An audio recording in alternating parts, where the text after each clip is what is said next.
গুয়াংচৌতে হয়ে গেল ২১তম আন্তর্জাতিক কাগজ শিল্প প্রদর্শনী পেপার এক্সপো চায়না।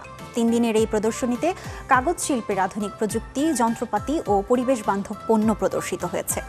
বিশেষ আকর্ষণ ছিল এমন এক কাগজ যা ধোয়া যায়, যা দিয়ে ব্যাগ ও জুতাও বানানো যায়। পাশাপাশি প্রাকৃতিক নানা উপাদান দিয়ে তৈরি কাগজও প্রদর্শিত হয়েছে। বিস্তারিত জানবো রিপোর্টে। চীনের কোয়াংচৌর বিশাল এক প্রদর্শনী কেন্দ্রে ঢুকতেই চোখ আটকে যায়। সারি সারি সাজানো ব্যাগ, জুতা, ঘরের সাজসজ্জার নানা উপকরণ, সবকিছুই দেখতে যেন মূল্যবান চামড়ার তৈরি। চকচকে রং, নিখুঁত কারুকাজ আর আধুনিক নকশা দেখে সহজেই ভুল হতে পারে, কিন্তু কাছে গিয়ে মিলল আসল বিস্ময়।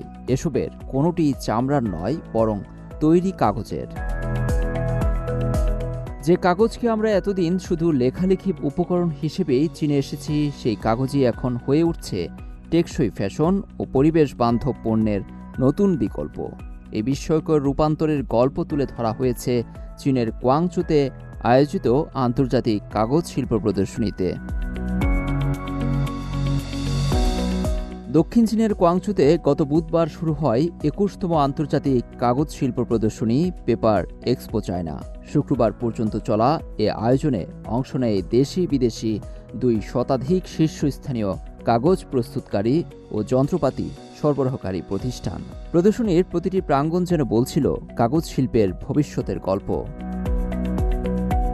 সবচেয়ে কৌতূহল তৈরি করে ধোয়া যায় এমন ক্রাফট পেপার। দেখতে সাধারণ হলেও এর বৈশিষ্ট্য সহজে কুঁচকায় না, টেকসই এবং পচনশীল। আসল চামড়ার তুলনায় এই উপাদান প্রায় ১/৩ দামে বিক্রি করা সম্ভব।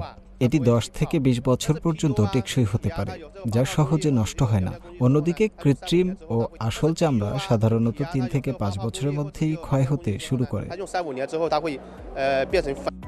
প্রদর্শনীতে শিশাল ও তুঁত গাছের শেকড়ের ছাল দিয়ে তৈরি বিশেষ কাগজও নজর কাড়ে।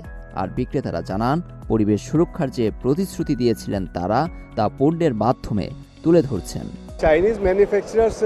পরিবেশ বান্ধব পণ্যের প্রতি মানুষের দিন দিন আগ্রহ বাড়ছে। অনেক দেশীয় প্রতিষ্ঠান এখন আন্তর্জাতিক ক্রেতাদের কাছেও এ ধরনের কাগজের অর্ডার করছে। প্রদর্শনীতে আসা এক ভারতীয় ক্রেতা চীনের প্রযুক্তি ও উদ্ভাবনের প্রশংসা করে বলেন, প্রায় ২ দশক ধরে চীনা প্রতিষ্ঠানের সঙ্গে ব্যবসা করছেন, আর সময়ের সঙ্গে তাদের প্রযুক্তিগত পরিবর্তন তাকে প্রতিবারই নতুনভাবে বিস্মিত করেছে।